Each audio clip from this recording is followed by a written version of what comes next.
Hi hello welcome to Andhra Prabha. నా పేరు సాయి. ఈరోజు మనతో ఆంధ్రప్రభ ఎడిటర్ వైఎస్ఆర్ శర్మ గారు ఉన్నారు. ఆయనతో మాట్లాడి పొలిటికల్ లేటెస్ట్ అప్డేట్స్ గురించి తెలుసుకునే ప్రయత్నం చేద్దాం. నమస్తే సార్. నమస్తే అండి. Welcome to Andhra Prabha. Thank you. Sir, ఇప్పుడు ఫర్ ద ఫస్ట్ టైం అనుకోవచ్చు రాజ్యసభలో టీడీపీ లేకుండా పోయిందనే చెప్పొచ్చు సార్ మనం. ఇది ఫర్ ద ఫస్ట్ టైం. అవును. అంటే మెల్లగా తెలంగాణలో లాగా ఆంధ్రాలో కూడా టీడీపీ కనుమరుగే పరిస్థితులు రాబోతున్నాయి అంటారు సార్. అంటే దీన్ని మనం ఆ కోణంలో చూడకూడదు. ఎందుకంటే ఆంధ్రప్రదేశ్‌లో సరే తెలంగాణ విషయం పక్కన పెడదాము. తెలంగాణలో డిఫరెంట్ యాంగిల్ అది. ఆంధ్రప్రదేశ్‌లో వచ్చేసరికి తెలుగుదేశం ప్రధానమైన ప్రతిపక్షం.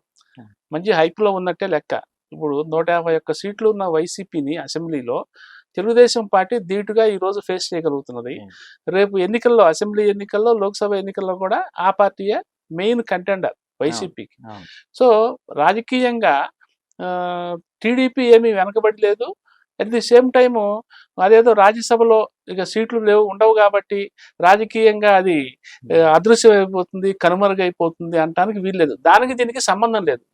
రాజ్యసభలో సీట్లు ఏంటంటే అసెంబ్లీలో పార్టీకి, ఒక రాజకీయ పార్టీకి ఎంతమంది ఎమ్మెల్యేలు ఉన్నారు, ఎన్ని సీట్లు ఉన్నాయి అనే దాన్ని బట్టి రాజ్యసభలో వాళ్ళ సంఖ్య పెరుగుతూ ఉంటుంది.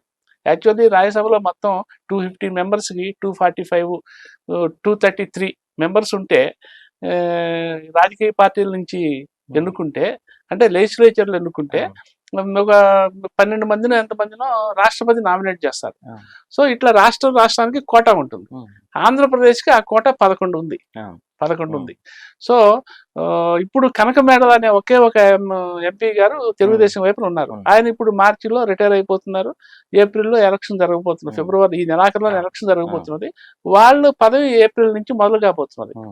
ఇప్పుడు అసెంబ్లీలో తెలుగుదేశానికి కేవలం ఉన్నది 23 సీట్లే. 23 సీట్లు. అవతల వైకాపాకేమో 151 సీట్లు ఉన్నాయి. ఇప్పుడు ఈ టీడీపీకి ఉన్న 23 సీట్లలో ఒక ఆయనేమో గంటా శ్రీనివాసరావు గారు రాజీనామా ఓకే అయిపోయింది. ఇంకొక 4 ఎమ్మెల్యేలు వైసీపీకి పోయినారు. మళ్ళీ వైసీపీ నుంచి ఒక 4 వచ్చారు. ఆ 4 బ్యాలెన్స్ అయింది. ఒకటి మాత్రం నికరంగా మైనస్ అయింది. సో ఈ నేపథ్యంలో మన తెలుగుదేశం కంటెంట్ చేయాలంటే కనీసం మొత్తం 40-45 సీట్లు కావాలి, నంబర్ కావాలి. ఒక రాజ్యసభ మెంబర్ ఎన్నుకోవాలంటే కావాలి తెలుగుదేశానికి. ఉన్నది 22 అనుకుంటే 23కి ఒక మైనస్ పోతే 22 అనుకుంటే కనీసం ఒక 24-25 హ్యాండ్స్ కావాలి. సో మొదటగా రాజకీయంగా ఈ సోషల్ మీడియాలో రకరకాల ఊహాగానాలు ఏమొచ్చినాయంటే ఈ జగన్ గవర్నమెంట్ మీద వైసీపీలోనే అసంతృప్తులు ఉన్నాయి కాబట్టి కొంతమంది తెలుగుదేశం ట్రై చేసుకుంటే పడచ్చు, వాళ్ళు ఓట్లు వేయచ్చు, అసంతృప్తితోనో దేనితోనో అసమ్మతినో అని అనుకున్నారు. అయితే అది అందులో కొంత వాస్తవం ఉండొచ్చు. ఏదో 4-5 1-2 పడచ్చేమో, ఏది తెలుగుదేశం లాబింగ్ చేసుకుంటే. కానీ తెలుగుదేశం చంద్రబాబు నాయుడు గారి యాంగిల్ ఇంకో రకంగా ఉంది. ఏంటంటే ఇప్పుడు రేపు అసెంబ్లీ ఎన్నికలు ఉన్నాయి, లోక్సభ ఎన్నికలు ఉన్నాయి, జనం ముందుకు పోవాలి. ఇప్పటిదాకా పెద్దగా దాని మీద ఏమీ రెడ్ మార్క్ ఏమీ లేదు. ఇప్పుడు వైసీపీ వాళ్ళని డబ్బులు ఇచ్చి కొని లోపరుచుకొని ఓట్లు వేయించుకొని ఒరిజినల్ గా ఉన్న మెజారిటీ ప్రకారం సీట్లు వస్తే ఫెయిర్ పాలిటిక్స్, ఫెయిర్ గేమ్. అట్లా కాకుండా మీకు మైనస్ లో ఉన్నప్పటికీ కూడా మీరు వాళ్ళని వీళ్ళని బేరసారాలు చేసి ప్రలోభపరుచుకొని ఇంకేదో పదవులు ఇస్తామని అది చేస్తే ఏంటంటే అనైతికమైన రాజకీయంగా ఎన్నికలకు ముందు కనుక తెలుగుదేశం పార్టీ మీద ముద్ర పడితే అది రేపు ఎలక్షన్ల మీద ప్రభావం చూపించవచ్చు అని చంద్రబాబు నాయుడు గారి ఆలోచన. అందుకనే ఈ ప్రిన్సిపల్ ఏం చేశారంటే రాజ్యసభకు పోటీ చేయొద్దు, మనకు బలం లేదు కాబట్టి మనం పోటీ చేయొద్దు అని ఒక ఫెయిర్ డెసిషన్ తీసుకున్నారు. అది అందులో తప్పు పడాల్సింది ఏం లేదు. నిజానికి అది ఒక మంచి నిర్ణయం. అంటే ఫెయిర్ గేమ్, పాలిటిక్స్ లో ఫెయిర్ గేమ్ ఆడటానికి ఇటువంటి నిర్ణయాలే దోహదపడతాయి. సో ఒకవేళ సరే ఇప్పుడు 0 అవుతుంది, తెలుగుదేశం రాజ్యసభలో 0 అవుతుంది. రేపు ఎలక్షన్లు జరుగుతాయి. ఎలక్షన్లు జరిగితే ఇప్పుడున్న 23 సీట్లు పెరగచ్చు, ఇంకా ఫుల్ మెజారిటీ వచ్చి అధికారంలోకి రావచ్చు. అప్పుడు మళ్ళీ నెక్స్ట్ 4 ఏళ్లకు జరిగే ఎలక్షన్స్ లో మళ్ళీ తెలుగుదేశానికి మళ్ళీ సీట్లు, రాజ్యసభలో సీట్లు పెరగచ్చు. దానికి ఉన్న నంబర్ రేషియోని బట్టి.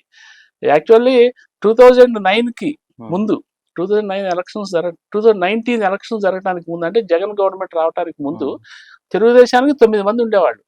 రాజ్యసభ ఎంపీ వైసీపీకి 2 ఉండేవాడు. తర్వాత ఎలక్షన్ జరిగి వీళ్ళ మెజారిటీలు మారిపోయిన తర్వాత, అంటే అప్పుడు తెలుగుదేశం రూలింగ్ లో ఉంది, మెజారిటీ మెంబర్స్ ఉండేవాళ్ళు, అందుకని దానికి 9 సీట్లు ఉన్నాయి, మెంబర్స్ ఉన్నారు రాజ్యసభలో.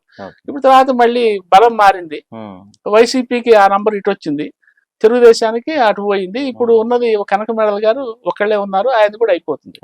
సో దీన్ని అసలు రాజకీయంగా ఏపీలో రాజ్యసభలో సీట్లు అయినంత మాత్రాన రాజకీయంగా ఇది డిమినిష్ అవుతుంది అనే దానికి వీలు లేదు. ఎందుకంటే తెలుగుదేశం 1983 నుంచి ఎన్టీ రామారావు గారు స్థాపించినప్పటి నుంచి అసలు ఫస్ట్ అప్పట్లోనే 84, 85 అట్లా ఒక 10 ఏళ్ల పాటు, కనీసం 8 ఏళ్ల పాటు 15 మంది 12 మంది ఉన్నారు రాజ్యసభలో తెలుగుదేశానికి.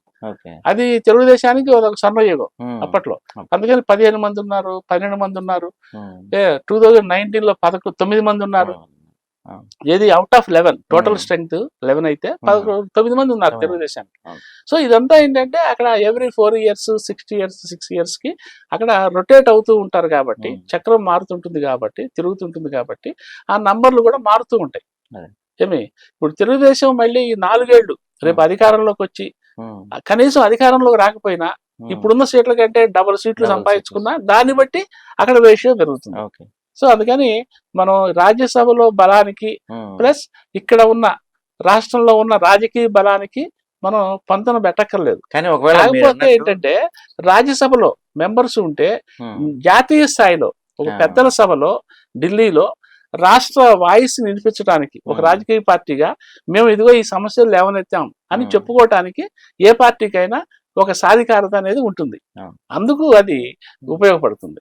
అంటే ఇప్పుడు మీరు అన్నట్టు ఒకవేళ డబల్ అయినా సరే 23 నుంచి 46 అయినా సరే ఒక్క ఎంపీయే ఉంటారు. అంటే భారీగా గెలవాల్సింది తప్ప ఈ డబల్ అయితే కూడా ఒక్క ఎంపీయే ఉంటారు. అది కూడా 4 ఏళ్ళ తర్వాతే కదా సార్. ఈ 4 ఏళ్ళు అయితే రాజ్యసభలో 4 ఏళ్ళు అయితే రాజ్యసభలో ఉండదు, టీడీపీ వాణి లేనట్టే. అంటే మళ్ళీ అక్కడ ఖాళీ అవ్వాలిగా సీట్లు ఖాళీ అయిన దాన్ని బట్టి ఎలక్షన్ నోటిఫికేషన్ వచ్చి ఎలక్షన్ జరిగినప్పుడు అప్పుడు వస్తుంది. అది అయితే దీన్ని మనం దాన్ని అంత అదేదో టీడీపీకి, అందుకనే నేను చెప్పదలుచుకుంది ఏంటంటే ఇది ఒక రకంగా ఇందులో 2 అంశాలు. ఒక రకంగా ఇది పెద్ద విషయము కాదు, ఇంకో రకంగా పెద్ద విషయమే. నేషనల్ లెవెల్లో ఒక ఎన్గ్రోయింగ్ రాజకీయ పార్టీ, దాదాపు 1983 నుంచి సర్వైవల్ లో ఉన్న పార్టీ రాజ్యసభలో జీరోగా ఉండటం అనేది ఒక రకంగా విచారించాల్సిందే, విషాదమే ఆ పార్టీ. అందులో ఇప్పుడు ఎన్డీఏ కూటమిలో జాయిన్ అవుతున్నారు. కొంచెం ఎన్డీఏ కూటమిలో ఒకవేళ అధికారంలోకి వచ్చినా ఎన్డీఏ కూటమిలో కీలక పాత్ర పోషించాలంటే వీళ్ళది ఎంతో కొంత చూపించాలి. అక్కడ లోక్సభలో రాజ్యసభలో సరైన మెంబర్స్ ఉంటే డెఫినెట్ గా దాని స్థాయి వేరుంటది. రాష్ట్రానికి ఏమన్నా కావాలన్నా తీసుకురావటానికి. సార్ దీంతో పాటు ఇంకా ఎలక్షన్స్ మనకి మహా అయితే 2 నెలల లోపే ఎన్నికలు జరగబోతున్నాయి. ఇంకా ఒక పక్కన వైసీపీ దాదాపు 175 స్థానాలలో ఆల్మోస్ట్ ఇన్ఛార్జీలని, అంటే కాబోయే ఎమ్మెల్యేలు వీళ్ళే, ఇన్ఛార్జీలు వీళ్ళే అని చెప్పి ఆల్మోస్ట్ ప్రకటించేసింది. ఒక పక్కన మనం ఇటు పక్కన చూసుకుంటే ఇంతవరకు బీజేపీతో డిస్కషన్స్ నడుస్తున్నాయి. బీజేపీ వాళ్ళతో జాయిన్ అవుద్దా లేదా అనేది కన్ఫర్మేషన్ లేదు. టీడీపీ జనసేన ఎన్ని సీట్లు పోటీ చేస్తారనేది కన్ఫర్మేషన్ లేదు. ఎక్కడ ఎవరు పోటీ చేస్తారనేది కన్ఫర్మేషన్ లేదు. ఈ లేట్ ఓట్ల బదిలీకి ఇబ్బందిగా మారే అవకాశాలు ఎంతవరకు ఉండొచ్చు సార్? యాక్చువల్లీ ఏంటంటే కన్ఫర్మేషన్ అంటున్నారు మీరు, అదొక్కటే మిగిలింది, మిగతాదంతా బ్లూ ప్రింట్ రెడీగా ఉంది.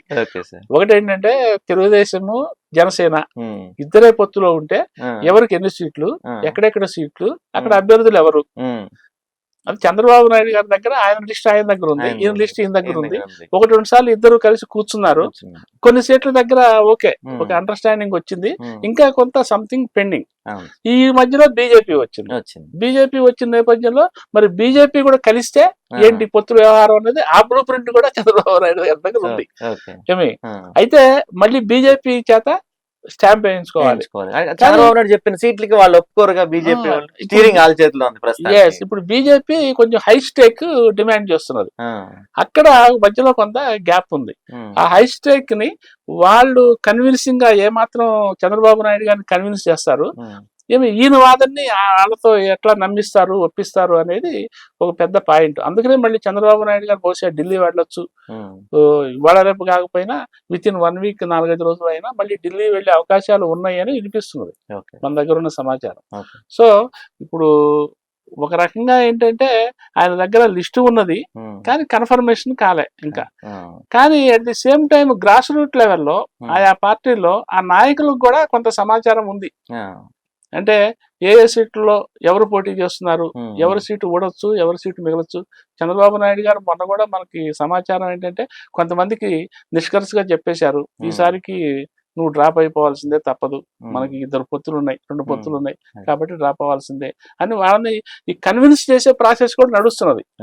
కాకపోతే వైసీపీ నుంచేమో రోజు వాళ్ళు ఏ రోజు జాబితా ఆ రోజు రిలీజ్ చేస్తున్నప్పుడు వాళ్ళు ఓపెన్ గా అనౌన్స్ చేస్తున్నారు ఎవరెవరు డ్రాప్ అవుతున్నారు, వాళ్ళ ప్లేస్ లో ఎవరెవరు కొత్త వాళ్ళు ఇన్ఛార్జీలు వస్తున్నారు, ఎవరెవరిని ఎక్కడికి ట్రాన్స్ఫర్ చేస్తున్నాము, బదిలీ చేస్తున్నామని వాళ్ళు చెప్పుకుంటున్నారు. వీళ్ళు ఇంకా ఓపెన్ అప్ కావట్లా. వీళ్ళు ఎందుకు చెప్పలేకపోతున్నారు అంటే అవతల బీజేపీతో, వైసీపీ ఏమో సింగిల్ పార్టీ అండి, వాళ్ళకి ఒక జగన్ గారు టిక్ పెడితే టిక్కే. బట్ వీళ్ళది అట్లా కాదు, ముగ్గురు వ్యవహారం. మొదట్లో ఇద్దరు, ఇప్పుడు కొత్తగా బీజేపీ. మరి ముగ్గురు వ్యవహారం అయినప్పుడు మరి ముగ్గురు మధ్య ఏకాభిప్రాయం కుదరాలి, ముగ్గురు కలిసి కూర్చొని అనౌన్స్ చేయాలి. ఇప్పుడు ఏదో ఒక 2 సీట్లు అరకు పోయినప్పుడు చంద్రబాబు నాయుడు గారు అరేంజ్ చేసినప్పుడే అనౌన్స్ చేసినప్పుడే పెద్ద గొడవ అయింది. అనౌన్స్ చేసి చివరికి తెలుగుదేశంలో రచ్చయి, జనసేనలో రచ్చయి. సో అందుకని ఏంటంటే కూటమిలో ఉన్నప్పుడు ఏంటంటే ఆ ముగ్గురు కలిసి ఏకకంఠంతో ముక్త కంఠంతో అనౌన్స్ చేయాల్సిన పరిస్థితి ఉంటుంది కాబట్టి అది బయటికి రావట్లేదు. అంతే తప్ప మొత్తం మీద ఆల్ లిస్టులు ఆర్ రెడీ. కాకపోతే బీజేపీతో మమా అనిపించడం ఒక్కటే మిగిలింది. అది ఎప్పుడు జరుగుతుంది అనేది చూడాల్సిన వ్యవహారం.